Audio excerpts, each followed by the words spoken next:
인간에게 죽음이라고 하는 건 비껴나갈 수 없는 운명이죠. 뭐 아직까지 제가 뭐 젊다면 젊고 이제 중년이라면 중년인데 죽음이라고 하는 게 조금 멀긴 하지만 뭐 어떻게 벗어날 수 있겠습니까? 근데 이제 오늘 이 본문에 보시면요, 히브리서 11장 21절 22절에 야곱의 죽음과 그 마지막 생에 대해서 딱 두 절로 요약을 하거든요. 첫 번째가 자녀들을 축복했다는 것, 또 하나는 마지막 그 인생을 향한 하나님의 마지막 경배, 침대머리를 의지해서 하나님을 경배하였다 이렇게 표현하고 있거든요. 근데 야곱은 참 인생 출발하면서도 꼬였던 것 같아요. 야곱은 믿음의 후손으로 태어났지만 보이지 않는 하나님보다 아버지의 인정, 아버지의 사랑이 너무 간절했던 사람이었어요.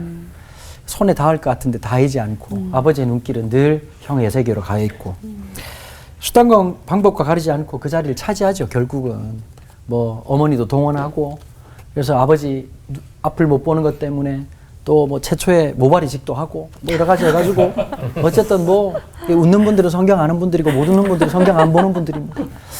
뭐 그 자리까지 가죠. 내가 원하는 여자를 7년이든 14년이든 얻었던 사람. 어쩌면 21세기에 딱 맞는 인물이 야곱 같아요. 뭐 인생의 걸림돌이냐 디딤돌로 삼아라. 뭐 이런 거 했으면 아주 그냥 뭐 대박 날 사람이죠. 근데 가만히 보면 야곱의 인생을 가만히 들여다보면 저 같으면 버릴 것 같아요. 이게 안 될 놈의 새끼 이렇게 생각할 것 같은 거예요. 안 될 녀석. 근데 하나님이 끝까지 그의 인생에 등장하시고 설득하시고 설복하시거든요. 근데 극적인 장면이 하나님이 이제 20년 동안 외삼촌 집에 있다가 성공도 경험하게 해주셨어요. 근데 어느 날 외삼촌 라반의 얼굴이 낯빛이 변했다 이렇게 표현하고 있거든요. 이게 고대 근동지방의 표현으로 보면 살기를 느꼈다는 뜻이에요. 야곱은 촉이 엄청난 사람이었거든요. 야 이거 잘못하면 오늘 그냥 끝나겠는데 그 불면의 밤에 하나님은 야곱 인생에 전면에 툭 나타나지 않으세요. 고난의 시간에 잠시 등장하는 지나가는 인물처럼 나타나신 것 같아요. 형이 무서워서 도망갔던 그날 베델에 잠 못 이루었던 그 밤에 하나님이 꿈에 나타나셔가지고 야곱에게 알려주시고 또 한 번 등장하신 사건이 이 사건이었거든요. 그 표현이 이렇게 참 묘한 거예요. Hey baby, baby come back home. 집에 가자. 이제 잊지 말고 집에 가자. 근데 집을 떠나려고 했더니 부담스러운 게 하나 있는 거예요. 형 에서가 지금 조직폭력배 400명 거느리고 왔다 갔다 한다는 얘기 들으니까 야 이러지도 못하고 저러지도 못하고 외삼촌 나 죽일 것 같고 불안한 밤에 하나님이 눈을 딱 띄워주세요. 마하나임. 군대가 2개나 있는 걸 보게 해주시죠. 그 정도 은혜 받았으면 믿음으로 결단이 될 텐데 살아왔던 인생의 관성이 있잖아요. 그러니까 어떻게 하냐니까 머리를 굴리는 거예요. 한 때, 두 때, 세 때로 나눠가지고 사람의 마음을 선물로 그냥 마음을 녹이려고 하는 거예요. 그 다음에 진짜 남자답지 못한 행동을 하는 거예요. 자녀들을 보내요. 마누라를 보내요. 전 이건 아니라고 생각해요. 이 집안의 문제예요. 우리 아브람 형님부터 조금 안타까워요. 이게 참 좀 우리 경상도에서 안 되거든요, 이거. 그거 안 됩니다.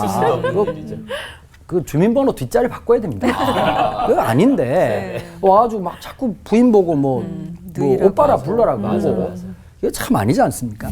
먼저 보내놓고 혼자 이제 야복강에 딱 있는데 천사가 오잖아요. 그러니까 늘 인생을 읽은 거예요. 아군이냐 적군이냐 내 편이냐 네 편이냐 끝까지 붙들고 씨름하죠. 근데 하나님이 이기지 못하여 라는 표현을 썼어요. 근데 진짜 이기지 못했을까요? 근데 한 방에 환도뼈를 내려앉혔단 말이에요. 하나님 이기실 수 있는 분이에요. 저는 이렇게 들리더라고요. 이기지 못한 게 아니라 이기지 않으신 거다. 사랑하기 때문에. 버릴만도 한데. 야곱의 인생에서 드디어 다리를 절지만 하나님의 뜻을 향해서 걸어가기 시작하는 위대한 전환의 순간이었습니다. 그 외에도 그 일뿐만 아니겠습니까? 자식들 간에 생긴 일들, 수많은 사건과 사고 속에서 그의 인생은 조금씩 어느 날 하나님을 닮아갔던 거죠. 저희 할아버님이 91세에 돌아가셨어요. 40살에 예수 믿고 우리 할머니 어머니 때부터 예수 믿고 사기쳐서 결혼하셨거든요. 예수 믿는다고. 근데 다른 주님 섬기셨어요. 다른 주님 이렇게 많이 섬기시고 여기까지 하겠습니다. 집안 창피인 것 같아가지고. 그래서 저희 할아버지가 너무 예수님처럼 사셨거든요. 그래서 저희 할아버지가 89세 때 앞을 못 보셨어요.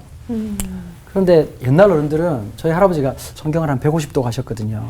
장로님이셨는데 성경을 거의 외우다시피 하고 1장부터 마지막 장까지 찬송을 외워 부르시는 거예요.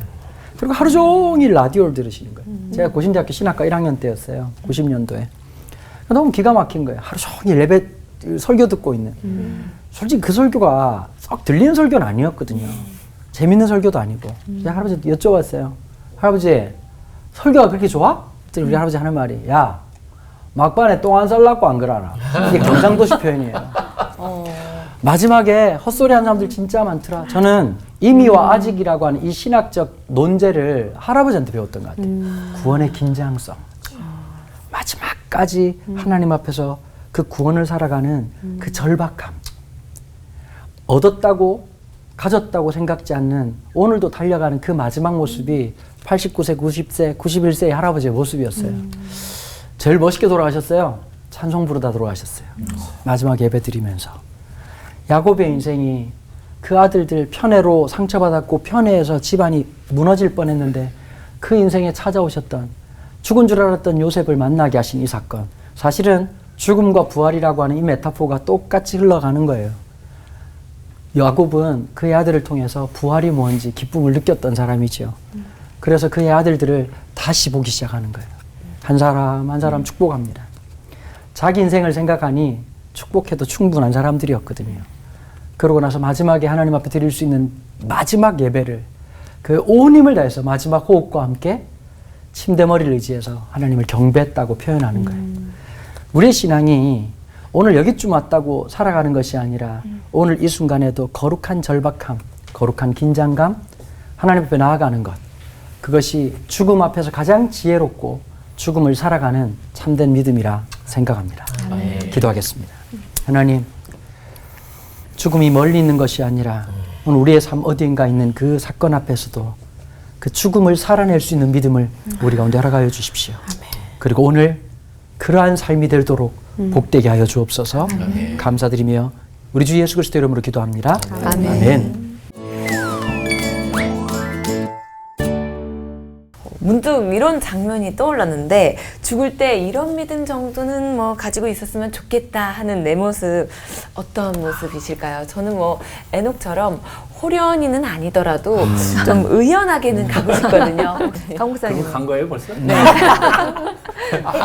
그냥 가니까. 제가 초등학교 들어가기 전까지 해운대 옆에 있는 송정에서 자랐어요. 근데 이제 할아버지 할머니 밑에 자랐는데 시골은 좀 그런 게 있어요. 몇 년생이냐, 빠른 이런 거 없어요. 그러니까 배나무에 떨어진 형도 친구고 동네마다 상태 안 좋은 형들이 있거든요. 이렇게 이제 있는데 늘 마당처럼 논 데가 이제 그 백사장이에요. 근데 거기서 이제 그 모래성 짚고 살아 있어요. 이렇게 막 놀아요. 근데 잘 짓는 애들 있잖아요. 근데 제가 꽝손이라 걔한테 진짜 하나만 만들어 달라고 좀 만든 거 하나만 달라고 그러면 그거 뭐라고 그냥 안 준다 그러고 이제 거기서 또 아기다툼 일어나고 막 이러다가 옛날에 왜 그런지 모르겠어요. 목사님 동네마다 밥 먹는 시간이 비슷했어요. 그렇죠. 그래가지고 엄마들이 이제 그 서울 엄마들처럼 은성아 이게 아니고 은성아 한두 번 그러다가 이제 그때부터 이제 쌍욕 터지고 이놈의 새끼 왜 안 들어오냐 그러면 애들이 엄마가 탁 부르면 그렇게 달라 해도 안 줬던 걸 너무 자연스럽게 돌아가는 거예요. 그랬어요. 내 집으로 가는데 그게 어색할 필요도 없고 비장할 필요도 없고 저 오늘 퇴근합니다. 집으로 들어가겠습니다. 미친 사람이죠. 그렇죠. 내 아버지 집인데 내 집인데 그런 태어나 먼저 갈게. 그 자연스러움이 전 있었으면 좋겠어. 이거 너 다 가져 이렇게 갈 수 있어요.